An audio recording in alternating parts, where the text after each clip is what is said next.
Hello everyone, welcome back. I'm going to continue with the lecture Fundamentals of Heat Transfer. If you remember, in the previous video, I gave you an overview of the three basic mechanisms of heat transfer: conduction, convection, and radiation. And I mentioned that we're going to focus on convection and conduction rather than in radiation because those two basic mechanisms of heat transfer are more common in, let's say, industrial processes in general. So let's focus now on heat conduction. We're going to see an overview of the law of heat conduction that was defined by a French scientist called Fourier. And we're going to define as well a very important parameter in heat conduction that is called thermoconductivity. So what is this Fourier heat conduction law or heat conduction equation? Well, Fourier, as you can see here, was a French scientist, a French mathematician and scientist that lived in the 18th and 19th century. He worked with Napoleon Bonaparte, and it was, well, his work about heat conduction was really relevant. So an overview of this heat conduction law defined by Fourier is that if we have an element, any element, let me put the pointer here. Give me one sec. Okay, so let's imagine like a very simple element here with a dimension delta x. So if we want to analyze the heat rate that is being transferred through this very simple element, we are going to find the heat transfer per unit area as a function of a parameter k and the gradient of the temperature as a function of the position. And this element here, k, is defined as the thermoconductivity. We'll see that this thermoconductivity depends a lot on the type of material and also on the temperature. So for example, metals well, they conduct heat very well because the thermoconductivity of this material of metals are very high. While if we have plastic, for example, that they're very good insulators, is because the thermoconductivity is relatively small. So how can we formulate the Fourier's law of heat conduction? Of course, we'll study this equation in detail in the next lectures, and I will give you also the different variations when we have a more complex element. But for a simple geometry, when we consider one dimension, there is only position, in this case is x, so we forget about what's going on in other dimensions, so we only focus on the dimension x.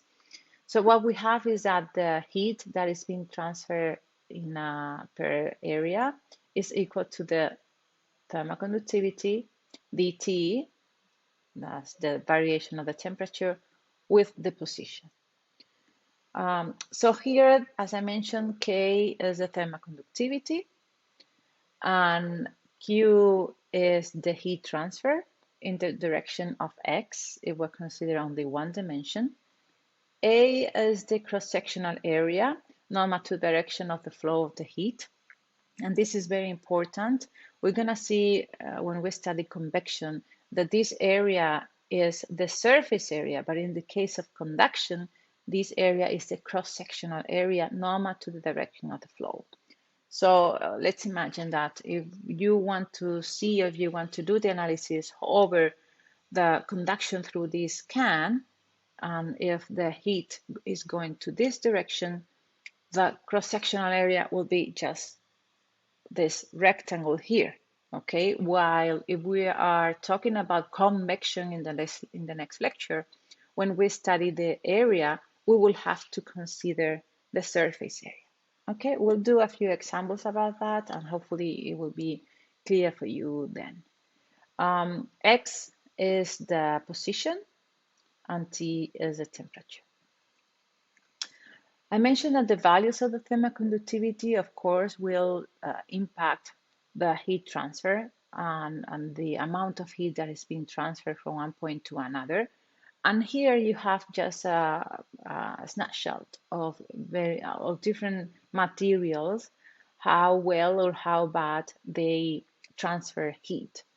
And usually gases don't transfer heat that much compared to solids, and if it's solid metals, that is even more noticeable. And you see here the variation of the thermoconductivity in metals compared to gases.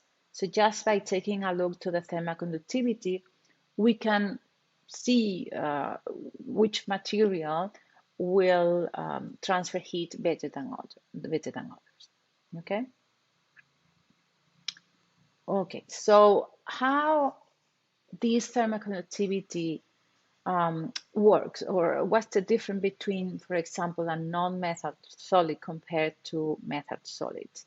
Well, we have to take a look to the structure of the different material, and we know that for metals, the structure it's a very solid, and it's a very structured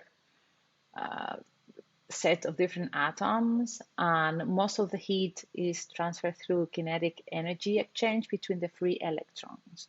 So that's the main difference between metal and non-metal. So we have to go to the atomic structure to see how they works.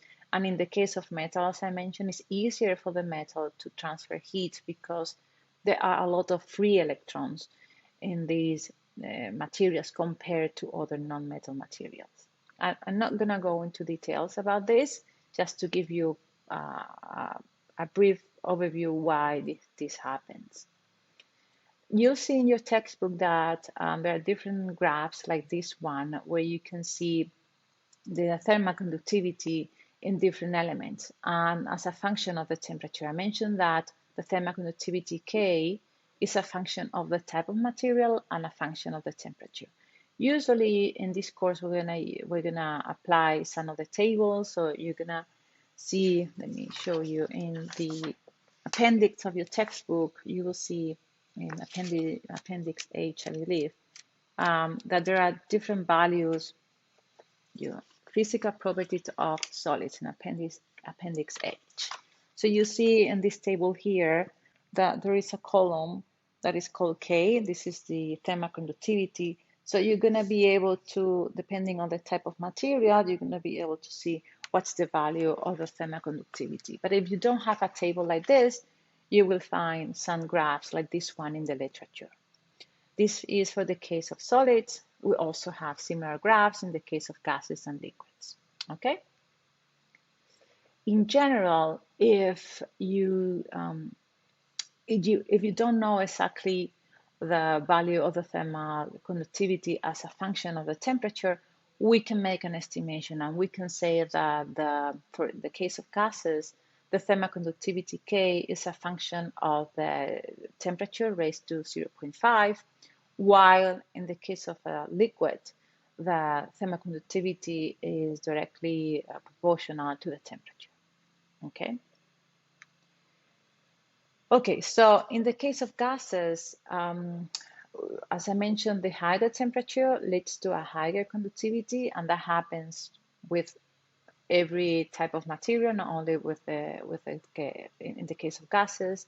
Also, when we have a smaller molecule, so when we have a material that the molecule is smaller than others, usually they present a higher conductivity. So if we compare hydrogen with air, for example, because hydrogen is smaller than air, which is oxygen and nitrogen, that means that the hydrogen usually have or will have a higher conductivity or a higher thermoconductivity values. In the case of liquids, we know already that in general they have higher conductivity than gases due to the higher density.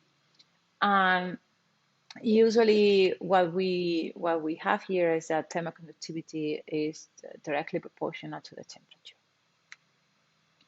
Okay, so we're going to study now a few examples how to apply the Fourier law of conduction in 3 different geometries.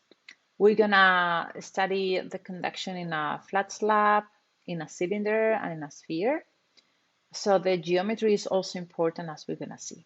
So let's imagine that we have a very simple case, flat slab, where it's defined where it has some thickness delta x, and there is a heat rate going in this direction. Remember that we need to have some delta T, that's the gradient of the temperature for the heat transfer to happen. So we have to have a difference of the temperature between these 2 points. Again, otherwise, if there is the temperature is homogeneous, if the temperature is the same, there is no conduction, okay? There is no heat transfer. So what we're gonna assume is that the profile of the temperature through this element is gonna be a straight line. In reality, this is not the case. There is some kind of curve instead of a straight line, but it's a good approximation. So if we apply the Fourier's law here, if you remember, the Q over the area was equal to the thermal conductivity K dt dx. So we can directly integrate the T over the x, okay, from x1 to x2, okay, and from there we can get the equation that Q over A is equal to the thermal conductivity K times delta T over the thickness of the element. If we group some of the elements in this equation, and in particular, if we put these all together, okay, we can go from this equation here to this other equation where there is a new parameter that is called thermal resistance R. So R is just a group of different parameters, and in particular in the case of the flat slab, this R is equal to the thickness, delta X, over the thermal conductivity times the area, okay? So why are we doing this? Well, because we want to simplify the equation, Fourier's equation. And here you can see that the heat transfer is a function of the driving force, which is delta T in the case of heat transfer, over the resistance, the thermal resistance. And now, depending on the geometry, we're going to see different equations for this thermal resistance. So as we're going to see in a minute, no matter what kind of geometry it is, the heat rate is always a function of delta T over the thermal resistance. And now, depending on the geometry, this thermal resistance will be different. We'll have a different equation of a different expression. In the case of flat slab, this R thermal resistance is equal to the thickness over the thermal conductivity times the area. What happens if we have a cylinder instead of a flat slab? Well, I mentioned already that we can express heat transfer happening over an element as the delta T over the thermal resistance, right? And this is a general equation. But in the case of a cylinder, this thermal resistance is different. When we do the integration dt over dk, in the case of a cylinder, the integration is going to be different because the geometry is different. And in this case, and you can take a look to your textbook if you want to see the details, but in this case, the thermal resistance is a function of the radius, normal log of the radius, divided by 2 times pi, thermal conductivity, and the thickness of the cylinder, okay? But again, the general equation is exactly the same. So Q is equal to the delta T divided by the thermal resistance R, okay? Okay, let's move now to the third case when we have a hollow sphere, and we do exactly the same. We have the general equation Q over A is equal to the thermal conductivity K dt dx. And when we do the integration, because this is a sphere, and we have to do the integration between R1 and R2, the expression of the thermal resistance is going to be different. In the case of the hollow sphere, the thermal resistance is a function of the radius divided by 4 pi thermal resistance, thermal conductivity, sorry, radius 1 and radius 2. And again, you can take a look to your textbook if you want to take a closer look to the integration.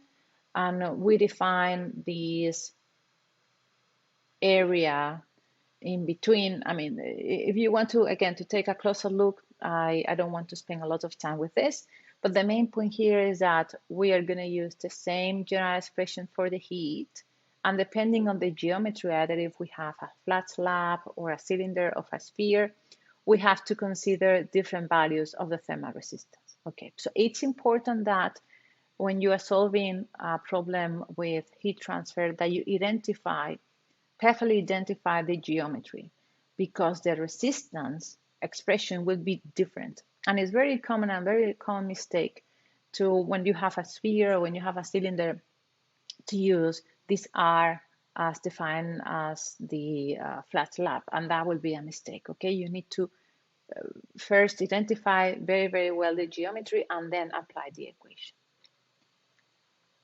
Okay, I'm gonna stop here and I'm gonna cover heat conduction in the next video. Thank you.